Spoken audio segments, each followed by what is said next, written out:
থাকবেও না, আপনিও চলে যাবেন। কুল্লু নাফসিন যায়কাতুল মাউত, প্রত্যেককেই মৃত্যুর স্বাদ গ্রহণ করতেই হবে।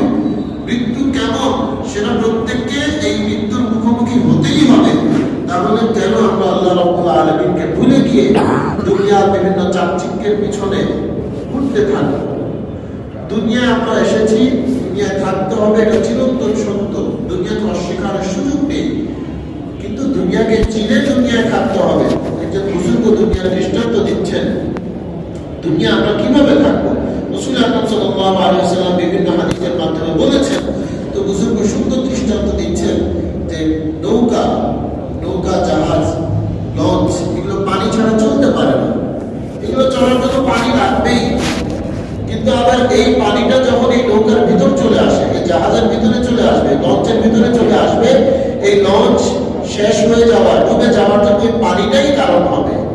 যেই পানি ছাড়া নৌকা চলতে পারে না, সেই পানিটাই নৌকা ধ্বংসের কারণ হবে যদি নৌকা সতর্ক না থাকে, নৌকার আরোহীরা সতর্ক না থাকে, নৌকার ফাটল থাকলে বন্ধ না করে।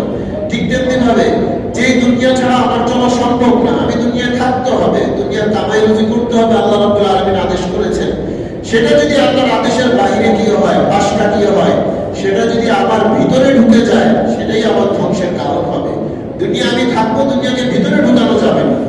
আমার ভিতরে আল্লাহ রাব্বুল আলামিনের আদেশের শ্রদ্ধা থাকতে হবে। কবি বলেছেন, হর তামান্না দিল সে রুসত হো গই, আব তু আজা, আব তু খলবত হো গই। দুনিয়ার সকল আশা আকাঙ্ক্ষা যা আছে সব আমি এখান থেকে আল্লাহ বের করে দিয়েছি। আব তু আজা, আমার ভিতরে এখন আপনি চলে আসুন। আব তু খলবত হো গই, আমার ভিতরটাকে আমি আপনার আদেশগুলো গ্রহণ করার জন্য প্রস্তুত করে ফেলেছি। এভাবে দুনিয়া থাকতে হবে। আল্লাহ রাব্বুল আলামিন এই সূরায় অনেক আম্বিয়া কেরামের ঘটনা সংক্ষেপে বলেছেন। হযরত ইব্রাহিম আলাইহিস সালামের কথা, হযরত মূসা এবং হারুন আলাইহিস সালামের কথা, হযরত লূত আলাইহিস সালামের কথা, হযরত ইদ্রিস আলাইহিস সালাম, হযরত ইসমাঈল আলাইহিস সালাম, হযরত দাউদ আলাইহিস সালাম, হযরত সুলাইমান আলাইহিস সালাম, আইয়ুব আলাইহিস সালাম, ইউনুস আলাইহিস সালাম, জাকারিয়া আলাইহিস সালাম, মারইয়াম আলাইহিস সালাম। আল্লাহ রাব্বুল আলামিন এনাদের আলোচনা করেছেন এবং এনাদের যার যে জীবনে আল্লাহ রাব্বুল আলামিনের পক্ষ থেকে যে পরীক্ষাগুলো এসেছিল, আল্লাহ রাব্বুল আলামিন সংক্ষেপে উল্লেখ করে ওনারাই যে সফলতা লাভ করেছেন সেটা আল্লাহ রাব্বুল আলামিন এখানে আলোচনা করেছেন। ইব্রাহিম আলাইহিস সালামের ঘটনা একটু বিস্তারিত এসেছে, 1.5 পৃষ্ঠা ব্যাপী।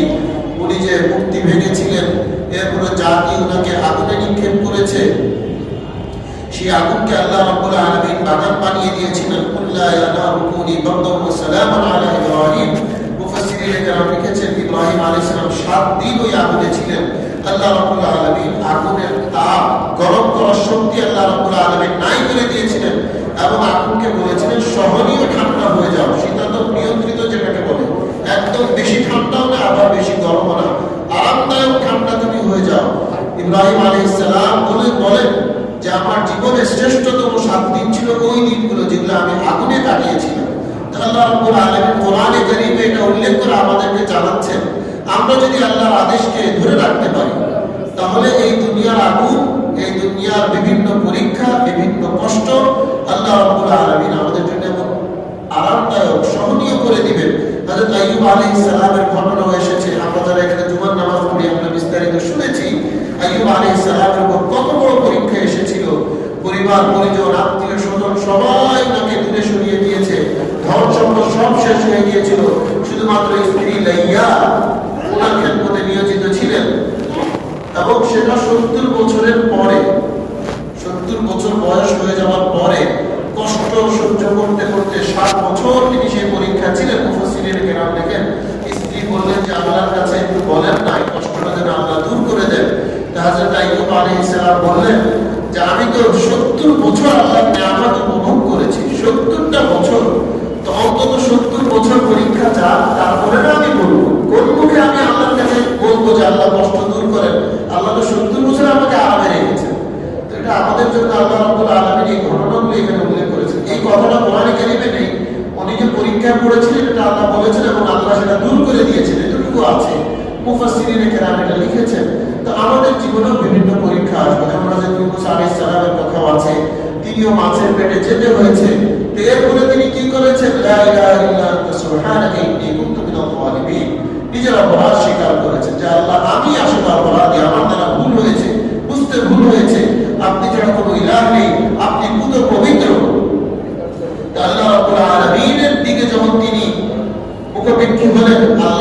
সাহায্য চাইলেন, আল্লাহ রাব্বুল আলামিন বলেন ফাস্তাজাবনা লাহু, আমি তার ডাকে সাড়া দিলাম, ওয়ানাজ্জাইনাহু মিনাল গাম, আমি তাকে সেই দুঃখ কষ্ট থেকে উদ্ধার করলাম। ওয়া কাযালিকা নুনজিল মুমিনিন, এটা আমাদের জন্য সবচেয়ে বড় পাওয়া। 88 নম্বর আয়াতে আল্লাহ রাব্বুল আলামিন বলছেন, আমি এভাবেই ঈমানদারদেরকে বিভিন্ন কষ্ট থেকে আমি রক্ষা করি, আমি মুক্তি দেই। যে কোনো দুনিয়ার যে কোনো বিপদ, পরীক্ষা, পেরেশানি, লা ইলাহা ইল্লা আনতা সুবহানাকা ইন্নী কুনতু মিনাল যালিমিন, এটা বেশি বেশি পড়লে এটা অর্থটা মনে রেখে মাথায় রেখে যে না আল্লাহ আপনি ছাড়া কোনো মাবুদ নেই, আপনি ছাড়া ক্ষমতা ধরার কেউ নেই, আপনি পূত পবিত্র, আমি অপরাধী, আমার গুনাহের কারণে পরীক্ষা আসছে, আপনি আমাকে মাফ করে দেন। আল্লাহ রাব্বুল আলামিন এই দোয়ার বরকতে ওয়াদা করেছেন যে আল্লাহ আমাকে সাহায্য করবেন, আমি সাহায্য চেয়ে নিতে হবে, আমি আল্লাহর কাছে সাহায্য চেয়ে নিতে হবে। যেন আল্লাহ রাব্বুল আলামিনের পক্ষ থেকে প্রতি রাতে শেষ রাতে ঘোষণা হতে থাকে, আলা আমি মুস্তাগফিরিন ফারজুকালা, আলা আমি মুস্তাগফিরিন ফারজুকালা।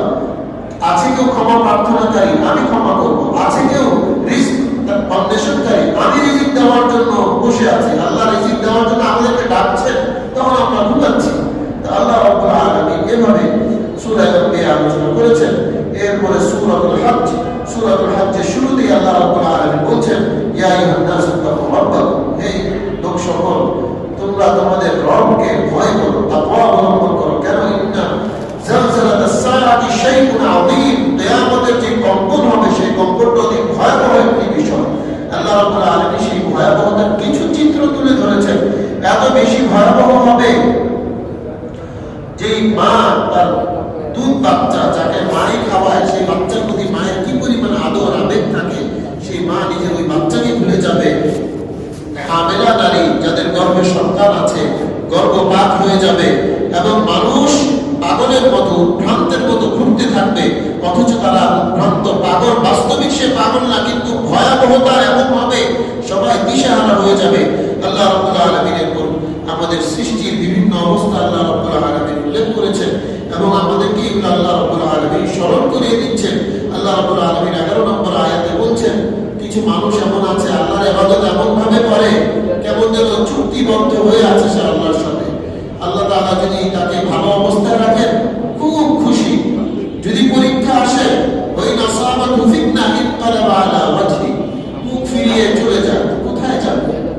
দরবার তো একটাই, দরবার তো একটাই, खोले या न खोले दर तू बस अपना काम कर यानी सदा लगाए जा।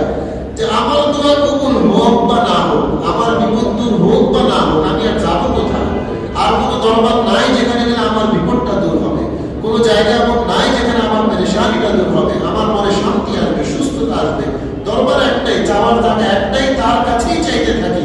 আল্লাহ রাব্বুল আলামিন কিছু হতভাগার কথা বলেছেন যে সুখের অবস্থায় আল্লাহ তাআলাকে খুব ডাকে, কিন্তু বিপদে পড়লে তখন আর আল্লাহর কথা মনে আসে না।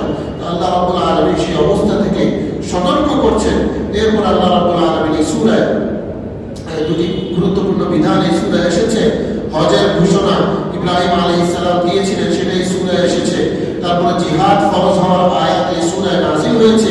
আল্লাহ রাব্বুল আলামিন একদম শেষে, এটা বলে শেষ করছি, আল্লাহ রাব্বুল আলামিন 77 নম্বর আয়াতে আমাদেরকে সফলতার জন্য 4টি কাজ করতে বলেছেন। লাআল্লাকুম তুফলিহুন, আল্লাহ রাব্বুল আলামিন বলেন তোমরা যদি সফলতা লাভ করতে চাও, সফল হতে চাও, 4টা কাজ করবে। ইয়া আইয়ুহাল্লাযীনা আমানু, হে ঈমানদারগণ, ইরকাউ, আল্লাহর জন্য তোমরা রুকু করো, ওয়াসজুদু, এবং তোমরা সাজদা করো, অর্থাৎ নামাজ আদায় করো, ওয়া'বুদু রাব্বাকুম, 3 নম্বর তোমরা তোমাদের রবের ইবাদত করো, অর্থাৎ আল্লাহ রাব্বুল আলামিনের সকল আদেশ মেনে নেওয়া, সকল নিষেধ থেকে বেঁচে থাকা।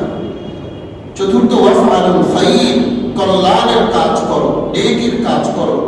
লাআল্লাকুম তুফলিহুন, যদি তোমরা সফলতা পেতে চাও, 4টা কাজ, রুকু সাজদা করা, অর্থাৎ নামাজ আদায় করা, দুইটা মিলে একটা হয়ে যায়, নামাজ আদায় করা।